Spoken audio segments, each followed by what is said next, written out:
இப்படியாக ஒன்றன் பின் ஒன்றாக உங்களை வாட்டி வதைத்து கொண்டிருக்கிற மனதினுடைய ஆழம் என்னவென்றால், தேவ திட்டத்தை குறித்து அறிவில்லை. நீங்கள் சாதாரண விசுவாசியாய் நான் வந்தேன் என்று நினைக்கிறீர்கள். ஆனால் தேவன் உங்களை அப்படி தெரிந்து கொள்ளவில்லை.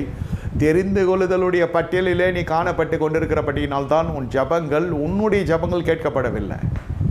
ஆனால் தேவ திட்டம் தடையில்லாமல் நடந்து கொண்டிருக்கிறது. அதனுடைய பொருள் என்ன? தேவ திட்டம் நிறைவேற வேண்டிய ஜனங்கள், தேவ திட்டத்திற்காக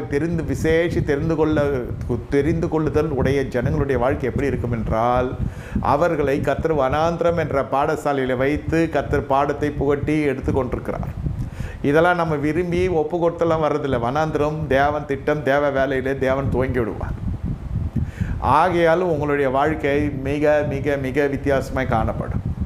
சில சமயத்தை ஜனங்க மறந்து போயிடுவாங்க, பெற்றவங்களே மறந்து போயிடுவாங்க.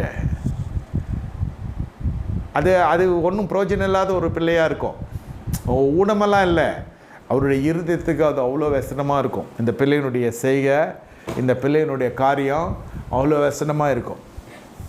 என்னை கேட்டுக்கொண்டிருக்க தேவனுடைய ஜனமே, காரணம் என்ன? நீ தேவ ராஜ்யத்துக்கு என்று சிருஷ்டிக்கப்பட்டிருக்கிறாய்.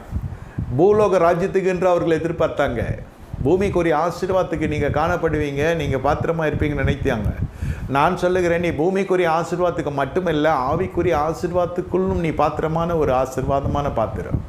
நீ கனமான பாத்திரம். அதை பார்ப்பதற்கு அவர்களுக்கு ஆவிக்குரிய கண்ணோட்டம் இல்லை, தெளிவு இல்லை, ஒரு தொலைநோக்கு பார்வை இல்லை. என்ன இன்றைய நாளுக்கு என்ன தேவை அதுதான் பார்ப்பாங்க. அதுதான் உலகம். வயதில் திருமணமாக்கணும், சம்பாதித்து கொடுக்கணும், உற்றார் உறவினருக்கு மத்தியில் கனத்தோடு வாழணும், உடன்பிறப்புகளை பார்த்து கொள்ளணும். முழுக்க பார்த்தீங்கன்னாக்கா இது மாம்ச சிந்தை தான். இதெல்லாம் செய்ய வேணாம்னு சொல்ல, செய்யக்கூடாதுன்னு சொல்ல. நீங்கள் உங்கள் சரீரத்தை மட்டும் பார்க்காம, உங்கள் உடன்பிறப்புடைய சரீர தேவைகளுக்கு மட்டும் சந்திக்காமல், அவருடைய சரீரத்துக்கு மேலாக இருக்கிற தேவனுக்குரிய ஆத்தும ரீதியான காரியத்துக்கும் கர்த்தர் ஒரு பயன்படுத்துகிற ஒரு பாத்திரம் நீங்கள். அது அவர்களுக்கு தெரியவில்லை.